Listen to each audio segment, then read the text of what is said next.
Well, there is some promising new research tonight into centuries-old science for treating COVID-19.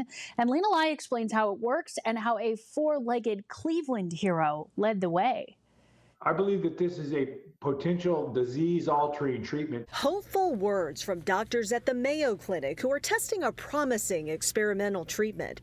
Antibodies, what a body makes to attack a virus, not produced from a pharmaceutical lab, rather from the blood of patients who've recovered from COVID-19. You can take someone's serum, someone's blood, and give it to a sick person, and the antibodies in the donor's blood will neutralize the infection. Doctors at university hospitals are closely watching whether plasma taken from someone who survived infection, then transfused in the critically ill, can actually work.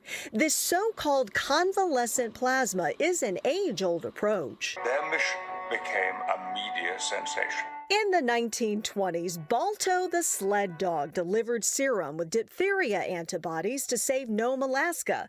The hero husky later brought to Cleveland, where you'll find Balto's final resting place at the Museum of Natural History. And it's an old-fashioned therapy that in the short term may help us with COVID-19. Several NBA players who've overcome the coronavirus now plan to donate their blood to researchers. The Celtics' Marcus Smart confirms he's among them. However, the American Red Cross is not quite ready to accept plasma donations. The Northern Ohio chapter telling 3 News it's only collecting information right now from fully recovered patients. You can sign up at the Red Cross website. It's right there on the homepage. There are still so many unknowns about this plasma treatment, like how long do survivors even carry the antibodies?